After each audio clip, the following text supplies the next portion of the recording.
It should be. Hello, my friends. Tiffany Carroll here, and I'm with Sharon Duncan, and we are present for a conversation about prosperity. I'm calling this series Prosperity Infusions Digital Flowers for Your Prosperous Soul. And this really is our intention is that it is a space where meaningful conversations can happen about true wealth and holistic abundance. So if you decide to stay and listen, choose to be present, tune in. You're really tuning into yourself and let yourself be enriched. Let yourself receive exactly what your soul brought you here to hear. And Sharon and I have only recently met, but we love each other. And there is so much about Sharon, both in terms of her practical background and also in terms of how she shows up, that brings a really fascinating, playful, and important perspective to prosperity, to the prosperity conversation. A little bit about her. She has a background actually in accounting, tax preparation, strategic tax planning, cash flow management, things that feel very serious. And she's been doing that for a long time. Now she's moving into this zone of her life where she's sharing her passion really for money, for prosperity, and for freedom and relationship to money with other people. She empowers people to see their dreams as achievable realities, not restricted by finances, but propelled by them. And then this is one of my favorite lines in her bio, which is that as a money medium and mentor, she blends her intuitive insights with practical financial strategies, guiding clients to overcome money fears. And her mission is to shift mindsets from money stresses me out to I'm financially confident, my money is purpose driven, and I can live my dreams right now. I love that. I love it too. I love that. I loved writing it. I love living it. I love sharing it. I love teaching it. I love being part of it with other people that are struggling. And it just takes a moment of reflection of what's important and how do we shift the mindset, right, into prosperity, true prosperity, rather than money, money, money, money, Yes. Yes, right? yes. What do you Yeah. wanna say about that? Let's kick it off with what do you mean by true prosperity Well, versus true. just money, money, money? Oh, it's so funny. I just wrote an article this week about a client. I called her Lucy. My dog's name is Lucy. And I said, well, because I can't say what her name is, because, I would out her, but um, how she's an amazing entrepreneur. She's a business owner, multi-million dollars, successful. She's a go-getter. She's a hard worker. She's a check the box, get off the list, hire the people, get the, advertising out, like really. And yet she was very constricted inside. And it didn't matter that the business was making money. She was successful. The business was successful. She didn't feel successful. And the difficulty is the money was driving the decisions going forward. And the money was the ruler to success. And if you don't have Mm, inner success, then it doesn't matter how much outer success you have. mm. When you measure it by money, um, the money, no matter how much you have, if your inside isn't full, the outside isn't going to fill it, Yes. right? So you're Yes. looking for something on the outside to fill the inside. And until we fill the inside, I always say, true prosperity is an inside job, Mm, right? The practice, it's an inside job first, because we come in with this soul, this little spark of energy comes into this body and beats our heart, and we're here on a mission, and we forget that we're on a mission. Like we forget because we've got laundry and grocery mm. shopping and paying the bills, right? We forget about that little soul that came here to learn and to be part of this earth school. And so we forget to connect to that. And we think because we're told that money, money, money is the end all be all. We're going to have whatever when we get the money, uh, Right. right? Instead of tapping into what we already have right now. Yeah. Does What I that make love about what yeah, what I love about what you said is that I'm just taking the thread that you laid in here and pulling it, is that true prosperity is a really ultimately a choice in the moment that you're in. It can only be accessed in the moment. And even though money can be part of it, and actually it does end up overflowing as part of it, it's not the definer of it. The definer of it is actually the experience that we can either let ourselves have or not have in each moment based on where we're putting our attention. Because I don't know if you agree with this, but my experience is like we are inherently prosperous as souls who incarnate. And we either are having the experience of the truth of that prosperity or not based on where we're putting our attention. Absolutely. I mean, the Hmm. fact that we're in bodies, apparently, for what I'm told, is to get into a body, you've won the lottery already, Yeah, I love that. right? I love that. Yes. Get into a physical body is really hard to do. I don't know why Mhm, that is. I just, mhm, that's what I'm told, right? mhm, We already have. And the fact that you and I like are talking to each other across the country, like mhm. right there. Holy crap, how prosperous are we? That first Right. of all, that we connected, that we're in bodies that work. We have fingers and toes and eyes and ears and mouths and hearts that are beating, the lungs that are filling our bodies. Like if we step into that prosperous moment right there, we're already prosperous, right? Mhm, mhm, I mhm. love that thread that you just pulled. It's It's great. so true. It is a momentary practice, Mhm. right? So what would you say about, uh, this question? I'm gonna get it simplified. What would you say? Because I know that most people have had this experience. Sure, Tiffany, Sharon, I know I believe in what you're saying, and yet if I open up my bank account, for example, and I'm overdrawn in my account and I have more money that's owed out than I actually have and that I actually feel like I have access to, how is it that I can choose to feel prosperous in the face of that? Mm, that's actually a brilliant opportunity to really dive into prosperous thinking, right? It's So here we have a situation. It's a teaching moment. It's a blessing. And it also effing sucks when that happens. Like it's like a teaching moment. So if we can put that aside and then land in with the things that we do actually have. So for me, that actually happened to me this year. I've never bounced a check in my business ever. And I did it this year because I was away and I couldn't transfer money and all that stuff. So what I had to do was take stock of what I own to mm, get real clarity. First of all, financially, what I own to get a reality check of this is temporary, this is fixable, this is a fixable event, and then take stock of the other things that I have. Like I started to write a gratitude list mm, to bring that in, and I had over 1,000 things written. I'm literally in 5 minutes, right? wow. That negative bank account, things going out faster than they're coming in, is a wonderful way to really lean into true prosperity and that soul driven, why am I here? Mm, And also, mm, as a human being with a tool, right? We have money as a tool. How do we find the resources to correct? That's an imbalance that doesn't feel good. And that's our emotional guidance system saying, that doesn't feel good. How do I correct that? It's a teaching moment, right? So mm, mm.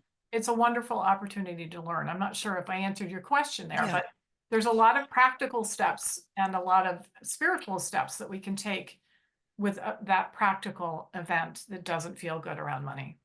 What I love that you just said right there is the interface between the practical and the spiritual, and that when a very tangible experience happens that has an emotional avalanche, that probably the most effective way to interface with it first is a spiritual decision, Yes. which the practical result of that was the gratitude list.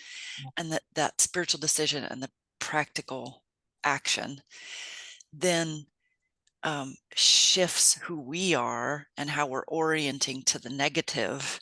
And then that's what actually allows us to have um, ideas or abilities that change this being a reality, if it's a reoccurrent reality, for example. Another way of saying that more easily is like, because I think for me, I'll speak for myself, if um, when I have negative, the negative experience, the negative bank account experience, it's especially now in my life, it feels like I'm doing something wrong. And that triggers a whole cascade of things, which usually also ends up including some shame, which is a big thing with money. And as long as I stay in the energy that I'm doing something wrong and I need to figure out what I'm doing wrong in order to be out of that, it's hard to actually get out of that.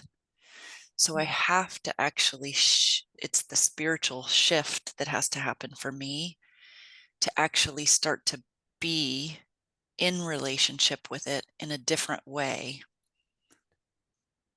that changes the pattern of that reality. And here's the beauty of that whole thing that you just described. There's not just the teaching moment about the strategies around the money, but there's the teaching moment that there's some shame that needs to be cleaned up. Mm-hmm. See what I'm saying? Mm-hmm. Because the shame is old. That has nothing to do with the brilliance that you are today, Mm-hmm. right? So there's something that needs to be healed. Mm, Um, and for me, what's the easiest way to do that?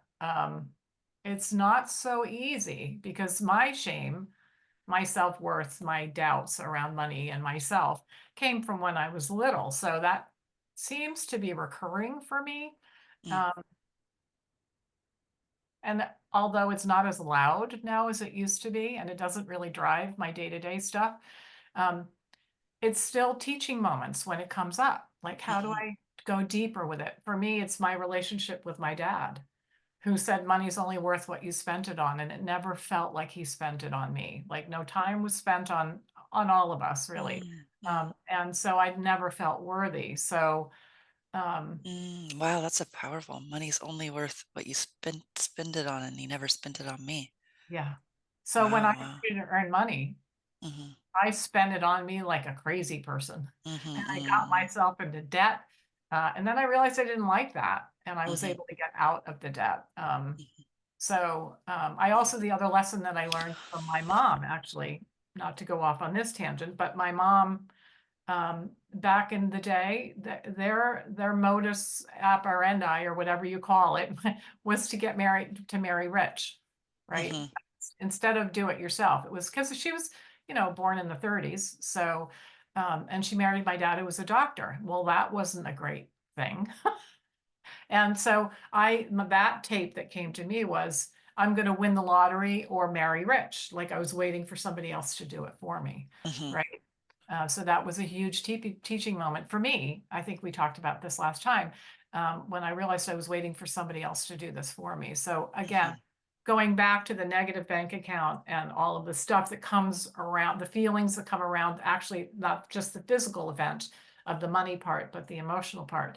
It's all, if I reframe it as teaching, like how can I embrace this and learn from it so I can embody the learning, right? Mm-hmm. And then I become more unshakable on the inside.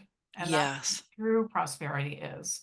Yes. Prosperous we get on the inside, the better we are at dealing, and we're less at dealing with all of the outside stuff, and we're more unshakable. Right. Yeah. Yeah. I love that. It's another way to say that too is that if true prosperity, which is the theme coming through this whole conversation, is actually the truth of who we are, then the more we practice tuning to it, and we get to practice it in what you're calling these teaching moments. I call them my ninja master. It's my ninja training ground. My ninja training ground. Ooh, I'm on the ninja training field here. The more we practice it and own that, because we really are practicing it through choice, then the more unshakable we become because we know that we're the ones driving the ship. Yeah. Either I'm not feeling prosperous and it freaking sucks, or I am and I'm doing the work to choose it. Because, by the way, I don't think we can always choose it. Maybe at some point we can, but sometimes it's just like, it's stormy seas. It really Yeah. freaking sucks, and you can't Yeah. choose it. And when people tell you you should choose it, you just want to tell them to F off. um, Happy for you, darling. It's like, well, yeah, exactly. yeah. A couple of F-bombs will follow that statement. Yeah, yeah. Actually, that reminds me, I wanna go right to this. There was something you said before we started recording about it was a one-liner that you gave about going, like, from where you were to where you are now, from the financial situation, a single mom to where you are now. Will you Yeah. say some version of that again? And Sure, Mhm, sure. Just it goes back to what I was just talking about, waiting for somebody else to fix my financial life for me. I was a broke single mom, college dropout. I was newly in recovery, and I was doing some inventory work on myself, personal inventory work. And I realized that I was waiting for somebody else to save me. I was mhm, waiting for my dad, really, mhm, because I was waiting for my dad. And I realized it wasn't his responsibility. I was 29 years old at the time. It was my responsibility to take care of myself. And that totally liberated my life. I wow, decided at that point I never wanted to be broke again. I happened to have fallen into I wanted to learn how to use computers. I'm dating myself, but back in the day in the 80s, computers were new. So I fell into bookkeeping and I just followed and I loved it. I just followed that path. And so I went from waiting for mm, somebody else to do it to deciding that I was never going to be broke again, you know, and having a prosperity practice. I'm not sure that I would have called it that, but I intuitively was led and followed my intuition in terms of what I wanted to learn, grow, built a business that, has made me millions. Uh, mhm. you know, and it's So because I, beautiful. you know, it's generated millions and I've built some wealth uh, Mhm, in my life. And so that teaching moment, that one aha changed the entire trajectory of my life because I never lost it. And I didn't get lazy and stay on the couch either. mhm, And I mean, I always was motivated to move to a better life because I intuitively knew that I deserved it. Like I mm, wanted it and I deserved to have better than what I got. And I wanted to own it and take responsibility for myself, right? That's empowering when you take responsibility. Um, and mhm, then that um, informed my next decisions. I was intuitively led. Um, and fortunately, I stepped into a job and a career that I absolutely loved. I tell people I mm. love doing tax returns. They think I'm nuts and say, well, aren't you glad I do your taxes? But I love doing them. I love the people and I love the work. So who would have thought? Who would have thought? So yeah, Mm. so much fun too. To do taxes or The all of whole this? process of Yeah, the whole process. oh, and what's interesting, just to kind of finish that thought up, Mm, um, going from eating, having $100 a month for groceries. I mean, think mm, about that. Um, to where I am now. It's not about the money. It's about the achievement, right? It's about overcoming adversity, big time. Like going back to school I was a single mom 24/7, with lawyers trying to keep my daughter safe and court and police and all that stuff, like wow. overcoming adversity. Um, because I intuitively knew I deserved better, right? And keeping at Mm, it. And then the achievement, mm, the sense of accomplishment that I feel today, it's not about the money. The money is just an outward sign of constant daily vigilance um, on my mission, right? mm, Um, and staying with it, like mhm, staying with it because it still feels right. Like when something feels right, it's easy. I mhm, mean, the steps may not be easy, but it just internally feels easy. And when something feels Mhm. wrong, it's like putting a square peg in a round hole. It just doesn't feel good. It doesn't fit, and it's hard. So, um, the sense of Hmm. accomplishment that I have, like if I were to drop dead tomorrow, I'd go, shit, I have so many other things I wanted to accomplish, but look at everything that I have done. Um, So beautiful. so, so much fun. Um,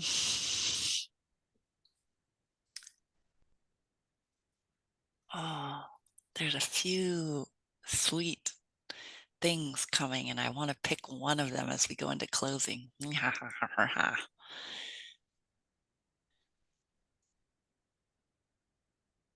I think it's this.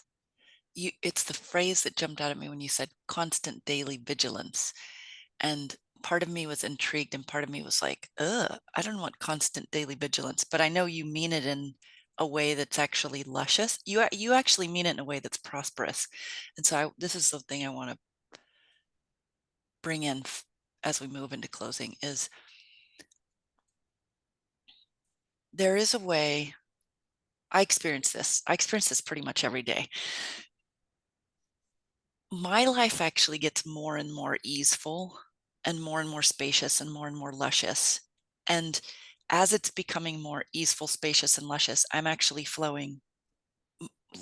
There's more zeros in relationship to the amount of money that flows in and out. And it doesn't mean that I don't work hard. It doesn't mean that I don't have challenges. And in some ways, the challenges are more epic that arise. My ninja I ground is do. like, I'm an upper level ninja practitioner here. But the thing is, I've come to love it because this is the ninja ground, Yeah, training ground of my soul. Like, believe me, when I'm in it, when I'm in the shit, I'm not necessarily saying, I love this shit. But there is a part of me that knows at this point, there's a part of me that knows, like, wow, this is in such deep service to me. This is in such deep, rich service to me and to everything that I want, everything that I desire. And so interfacing with the work interfacing with the work as a prosperous soul in a way that actually reveals more of our prosperous nature and in a way that actually generates more prosperity on all levels of being is really thrilling to me. Like, yeah, to me, this is like the sweet spot of life. And I don't know what's going to happen every day, but I do trust myself. I trust myself, actually. I trust yeah, myself, and I couldn't say that for a long, long time in my life. yeah. That's that's a richness that can never be granted with money. No, it's earned, Hmm. because you learn to trust yourself Mm, because of historical action that's been taken. hmm. So daily inspired action instead of constant daily vigilance, daily inspired action on what's Love next, that. Hmm. right? Me too. I have, Daily inspired action in regards to what's next. Yeah. and that's where a prosperity practice comes into play, right? Yeah. You have to trust yourself. I remember asking a friend because she was having terrible anxiety, and I said intuitively, I was like, "Do you trust yourself?" Because there's not a lot of daily inspired action that is self-fulfilling for her. I don't know if that makes sense, but It does. self-esteem, like because she shrinks a little bit. And she's like, you know what? I really don't. Hmm. It's like if you want to have self-esteem, you need to have esteem, you need to do esteemable acts, right? And Hmm. so that daily, intuitively daily led action steps that accumulate over time step you into trusting yourself. And that's when you Yes. go bigger and the zeros get bigger and the playing field gets so much fun. I'm having a Yeah. blast myself, Oh right? my gosh, that was so well said. So much fun. So well said. Um, that actually, and maybe we're going to have one more dialogue, and maybe more, but also leaving a little teaser for people to join in for the next one. Perhaps we pick up with, well, no, here's what I want to say.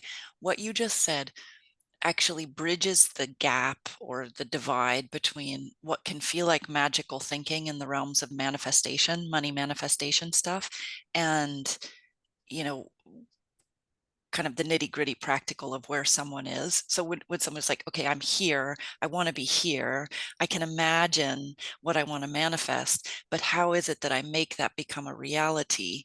What you just spoke to, I think, is such the practical, grounded bridge that allows both to be there but come together. Yeah. The law of attraction, you have an idea, it doesn't just land on your lap like in a second. Like you have an idea, it happens. It doesn't happen that way, and thank goodness. Otherwise, we Hmm. get totally bored. Uh, Hmm. so I think that that gap, the steps are incredibly important because we learn to trust ourselves and also trust the process. And Hmm. then we get to trust the vision of where we're going to, and then really dive into it with more meaning and purpose and drive. Like, how important is it? So, like, and if we go like this on a different direction, maybe that's not the way we were supposed to go, right? But Hmm. if we have this, and we keep doing this, then when we get there, it's more luscious, as you said. I love Hmm. Hmm. your Hmm. word, luscious. Yeah. Okay, so speaking of all of that, you're getting ready to have a live 5-day journey. The links in the show notes. And what do you want to say about it as an invitation for people as we close out Sure. here? It's called, it's a 5-day training. It's a free training called Bye Bye Financial Stress. And Hmm. it's about connecting the human being first, why we have difficulty, how to give yourself a break, and how to move forward in a way that feels better, right? So there's some practical tips around it too. Like there's some real practicing because, money is practical, but it really addresses the human being first. So I'm excited to get started on that. I got to tell you, super fun. Beautiful. Yeah. Okay, so check out the show notes, the links in the show notes below. Oh, you can also find out more about Sharon there. And Sharon, stay on. Bye to everybody else. I hope to see you again for our next dialogue. Thank Mwah. you. Mwah.